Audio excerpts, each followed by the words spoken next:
Welcome back teman-teman netizen ke video terbaru dari channel YouTube Bola Bung Binder. Ini adalah video kedua saya hari ini dan saya membuat video ini setelah menonton pertandingan antara Crystal Palace versus Liverpool yang dimenangkan Liverpool dengan skor 0-7. Tadi di awal saya lagi hitung nih, berapa pertandingan Liverpool belum kalah. Jadi secara total 7 pertandingan terakhir Liverpool belum kalah di semua kompetisi. Terus saya lagi hitung juga nih, sekarang mereka nih di urutan pertama berapa nih poinnya? 31. Di urutan kedua Tottenham Hotspur 25, beda berapa poin tuh? 6 ya. Nah, ini udah cukup jauh nih defisitnya. Memang Tottenham Hotspur masih ada game in hand, mereka akan main besok. Ya, kita tahu bahwa sebelumnya Tottenham berada di peringkat pertama, tapi kemudian Liverpool sekarang sudah overtake Tottenham dan besok juga game Tottenham gak gampang ya, yakni lawan Leicester City. Kita tahu Leicester juga adalah tim yang kuat, berada di papan atas juga. Kemenangan yang luar biasa bagi Liverpool. Ya, terus terang saya tidak menyangka mereka bisa menang dengan skor telak. Karena Crystal Palace sebelum lawan Liverpool berada dalam condition yang bagus, ya. Artinya dalam kondisi yang bagus secara mental maupun fisik. Karena mereka tidak kalah dalam 3 pertandingan terakhir, bahkan mereka bisa menang telak lawan West Brom di partai away mereka 1-5. Mereka bisa menahan Tottenham Hotspur, mereka bisa menahan West Ham di away match West Ham, Tottenham Hotspur di kandang. Liverpool kita tahu memiliki begitu banyak persoalan dengan kebugaran para pemain inti mereka. Dan sekarang tanpa Virgil van Dijk, Liverpool are on top of the table. Sementara beda 6 poin dari Tottenham Hotspur. Jika saya salah tolong saya dikoreksi. Ya, gak masalah biar kolom komentar rame aja. So, kita mulai aja dari starting lineup. Karena saya masih shock nih teman-teman. Saya kaget ini Liverpool bisa menang dengan skor 0-7. Bukannya saya meremehkan Liverpool, cuman ini luar biasa hasil akhir bagi Liverpool. Fantastic win for Liverpool. Oke, saya tidak mengada-ngada lah. Ini ekspresi saya benar-benar natural. Saya kaget banget nih. Luar biasa. Saya melihat penampilan Liverpool ini the best Liverpool game I've seen this season. Di awal musim ini permainan terbaik Liverpool. Mematikan sekali di depan. Efektif di lini pertahanan walaupun tidak sempurna tapi efektif. Ya, nanti saya jelaskan efektifnya seperti apa. Oke, line up dulu. Ya, dari line up di sini Jurgen Klopp sepertinya tidak ingin mengambil resiko menurunkan pemain-pemain mudanya di starter. Tapi ia menurunkan Minamino sebagai starter. Minamino kita tahu jarang mendapat chance sebagai starter di Premier League setelah Jota bergabung. Diogo Jota, right? That's the proper name of Diogo Jota. Oke, so Diogo Jota bergabung jadi Minamino sudah jarang mendapatkan chance sebagai starter. Tapi Minamino dimainkan. Sisanya teman-teman tahulah siapa yang mainnya dari line up. Dari Palace, yang mengerikan justru Palace ketika bermain di kandang mereka akan keluar menyerang mengandalkan fast break, yaitu menyerang secara cepat, mengandalkan akselerasi para pemain yang berada di lini depan dan juga permainan teknik tinggi. Yes, para pemain Crystal Palace ini secara individu juga bagus. Dan formasi mereka 4-4-2 secara teori, tapi secara permainan ini berubah menjadi 4-2-4. Karena ada Schlupp, ada Eze, ada Zaha dan juga Ayew. Ini 4 pemain yang berbahaya ketika Palace membangun serangan. Tapi lini pertahanan Palace nih mengecewakan sekali. Padahal secara serangan di awal permainan Palace juga memberikan tekanan ke defense dari Liverpool. Oke, akhirnya di game ini kita lihat bagaimana Liverpool berkembang sebagai satu unit yang efektif untuk membangun serangan. Kenapa saya tegaskan satu unit? Karena proses golnya ini melibatkan beberapa pemain. Gol pertama, kita lihat Trent Arnold yang mengirimkan umpan ke Sadio Mane, dan Sadio Mane ya begitu cerdas dan cerdik pemain ini. Ia tidak ingin mengambil resiko untuk melakukan gerakan individual di dalam kotak penalti, tapi ia hanya bergerak sedikit dan memberikan passing kepada Minamino yang sudah mencari ruang bebas, walaupun ruang bebasnya tidak banyak. Karena ada begitu banyak pemain Palace di dalam kotak penalti. Tapi Minamino pun ini cerdik. Ia sepertinya melakukan pergerakan untuk shooting, tapi ia kontrol dulu bola dan ia melakukan finishing yang sempurna. After that finish by Minamino, setelah Liverpool unggul memang Palace menyerang. Palace mencoba membangun serangan, berkali-kali mereka menyulitkan para pemain Liverpool di defense. Mereka juga mendapatkan peluang untuk mencetak gol, tapi kita tahu bahwa peluang-peluang tersebut dari bola mati. Ada satu peluang yang pertama Palace peroleh dari MacArthur ya, tendangan yang memang tidak begitu berbahaya.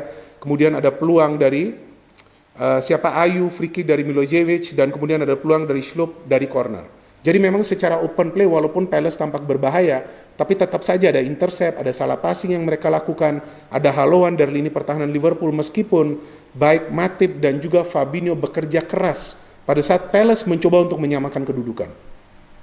And then out of nothing, ya kan, sesuatu yang sebetulnya tidak berbahaya ketika Minamino di tackle, tapi bola jatuh ke Firmino dan Firmino one touch pass ke Mane, dan Mane dengan gerakan memutar badan yang memang khas mampu melakukan finishing. Dan setelah 0-2 kita lihat jelas kendali dipegang oleh Liverpool.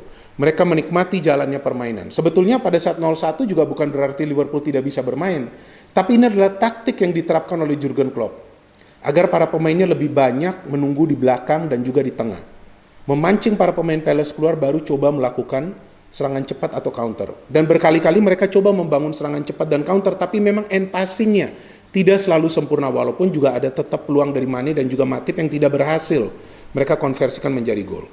Tapi akhirnya momen yang mereka tunggu-tunggu ini ada ketika ada counter cepat ya yang dibangun oleh Firmino dan diselesaikan juga oleh Firmino.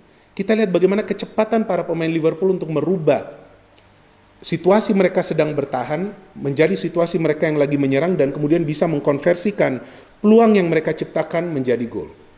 Ya, ada Minamino juga yang melakukan gerakan untuk mengecoh atau mengalihkan perhatian para pemain bertahan Palace, tapi ternyata Firmino yang masuk mendapatkan umpan yang begitu akurat dari Robertson dan dia bisa melakukan finishing yang sempurna. 0-3. So, what can Liverpool do after 0-3? Ya, disinilah chance bagi Liverpool untuk mengendalikan permainan. Artinya tempo permainan, irama permainan. Mereka coba lebih banyak menguasai bola. Mereka tidak ingin langsung menyerang, hanya mencari momen ketika ada ruang kosong di pertahanan dari Palace. Dan itu akhirnya mereka dapat. Ketika Naby Keita yang saya melihat nih bermain sebagai link player yang bagus ya dari tengah ke depan, memberikan passing ke Trent. Trent memberikan passing langsung ke Henderson dan saya kira Henderson pantas mencetak gol di game ini. What a finish by Henderson, tendangan keras. And then after that kita tahu bahwa Salah masuk, Mane tampak tidak senang ya, karena sepertinya Mane ingin mencetak gol lagi di game ini. Karena ini adalah gol Mane setelah 9 pertandingan sebelumnya, ia tidak bisa mencetak gol bagi Liverpool di semua kompetisi. Jika saya salah koreksi, oke? Gak apa-apa ya, koreksi aja biar rame kolom komentar. Karena itu kan yang biasa kalian lakukan, it's okay. Ya, saya menghargai semua koreksi, komentar, dan juga counter analisa dari teman-teman netizen atau warganet. And then ketika Salah masuk, ya saya melihat beberapa kali Salah ini bisa membuka pertahanan Palace dengan passing-passing yang akurat. Ke Trent dia berikan passing, dia berikan passing juga ke Robertson, ya beberapa kali mereka juga coba create chances. Tapi akhirnya ya ia bisa memberikan passing ke Firmino. Kita lihat bagaimana pada saat Salah memberikan passing ada gerakan lagi dari Minamino untuk mengalihkan perhatian para pemain Palace yang berada di lini pertahanan. Dan bola justru ditujukan oleh Salah ke Firmino. Firmino sedikit kontrol, bisa melakukan finishing. So Bobby Firmino juga bermain bagus di game ini. Mane juga, Minamino juga, saya kira Minamino bisa saja menambah ya gol ketika ia mendapatkan umpan dari Keita. But it's okay. Ya, saya kira ini Minamino tahun lalu Desember ya menjalin kesepakatan dengan Liverpool untuk bergabung. Ya, jadi kira-kira ini setelah 1 tahun dia menjalin kesepakatan untuk bergabung, dia bisa mencetak gol di Premier League. Ya, sebelumnya di awal musim ini ia mencetak gol juga lawan Arsenal di Community Shield ya. Kenapa Arsenal tidak bisa melihat pemain-pemain berbakat seperti yang dilihat oleh manajemen Liverpool? Kenapa? Ya nanti tanyalah ke sana ke manajemen Arsenal. Saya juga pusing ini bicara soal Arsenal ya kan. Oke, anyway, Firmino score the goal and then ini yang diinginkan oleh Klopp. Ya bisa memainkan pemain muda lainnya. Curtis Jones masuk. Curtis Jones not bad, mengawal lini tengah. Dan kemudian kita lihat Oxlade-Chamberlain juga masuk. Ini juga luar biasa. Dan akhirnya kita lihat Matip memberikan umpan ke Salah di mana Salah bisa mencetak gol dan Alex Chamberlain juga memberikan umpan ke Salah di mana Salah bisa mencetak gol ke-7. Saya kira ketika Matip memberikan umpan itu adalah corner kan dari Trent Alexander-Arnold. Ya kan? Nah, akhirnya Salah bisa mengkonversi umpan atau sontekan lah dari Matip ya. Ke Salah menjadi 0-6 dan Salah menyelesaikan game ini dengan gol ke-7 Liverpool dan gol kedua Salah, dan Salah adalah top scorer Liverpool untuk sementara dengan 13 gol. Ya, Firmino juga bisa mencetak 2 gol di sini, luar biasa. Mane juga mencetak gol, Minamino juga mencetak gol. Artinya efektivitas Liverpool di lini serang terlihat jelas ya ketika para pemain inti mereka bisa dimainkan. Apakah itu bersamaan atau juga silih berganti. Sebenarnya apa kesulitan dari Crystal Palace? Roy Hodgson tidak salah ketika menerapkan taktik yang saya kira agar timnya menyerang setelah tertinggal. Tapi sepertinya terpancing para pemain Palace untuk keluar terbuka, bermain terbuka. Mereka mungkin lupa bahwa Liverpool have one of the best strike force in the Premier League, one of the best, ya kan?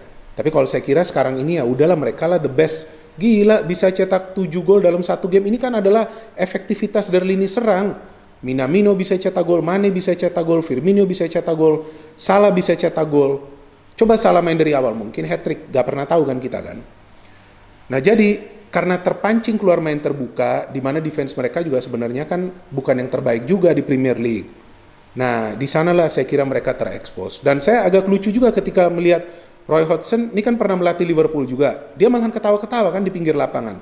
Nah saya tidak tahu tuh dia ketawa-ketawa karena kecewa atau secara sinis, atau memang ya dia bingung juga melihat para pemain Liverpool ini kok bisa begitu bagus. Nah ini semua berkat siapa? Berkat pelatih Liverpool Jurgen Klopp. So when the system works, the team wins. What kind of system? The Klopp system.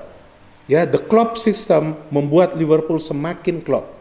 Siapa saja yang turun di game ini tidak selalu bermain secara bersamaan, right? Minamino bisa mencetak gol, bisa mendapatkan chance. Pergerakan tanpa bolanya juga efektif. Naby Keita good player walaupun tidak banyak terlihat. Matip dan Fabinho memang mendapatkan kesulitan, tapi mereka bisa mendapatkan support dari lini tengah dari Henderson. Ya, Alisson bermain bagus ya, melakukan 3 save di babak pertama yang mencegah Palace mencetak gol. Ada juga intercept dari Fabinho kan yang tadinya bola menuju ke Schlupp ya, yang diberikan umpan oleh Zaha. Dan Zaha yang merupakan top scorer dari Palace dengan 7 golnya juga dipersulit pergerakannya oleh Robertson atau juga oleh Matip, sehingga ia tidak mendapatkan satu pun clean shot on goal ke gawang dari Alisson. Kita tahu ia adalah pemain yang berbahaya. Dan Benteke juga sayang tidak bisa bermain bagi Palace. Jadi tactically Klopp menang. Unggul tapi ia nahan para pemainnya. Pancinglah para pemain Palace. Dan akhirnya disikat dengan serangan-serangan yang efektif. Ya ini saya juga tidak tahu nih Mourinho nonton gak nih game ini. Kan Mourinho yang bilang bahwa timnya yang terbaik sebetulnya di game lawan Liverpool. Ya kan, bahwa the best team lost. Dan besok ia mendapatkan tekanan agar timnya harus menang lawan Leicester agar ia bisa mendekati atau memperkecil jarak dengan Liverpool kan dari poinnya. Jadi jika Mourinho disebut ya atau dilabeli sebagai the special one, kalau menurut saya Jurgen Klopp the extra special one. Ya gak apa-apa lah saya tambah ekstra, bukan berarti saya tidak suka Mourinho.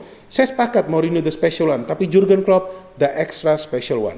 Terima kasih banyak kepada teman-teman yang telah menonton video ini, telah mendengarkan analisa saya. Silakan memberikan counter analisanya. Silakan memberikan komentar Anda yang bijak dan positif. Sorry, any negative comments, I'm not gonna respond. Saya delete, saya block kalian semua. Karena saya ingin channel ini berkembang sebagai channel yang positif. Ada anak saya juga di channel sini. Dan saya juga ingin ia belajar hal-hal yang positif dari channel ini.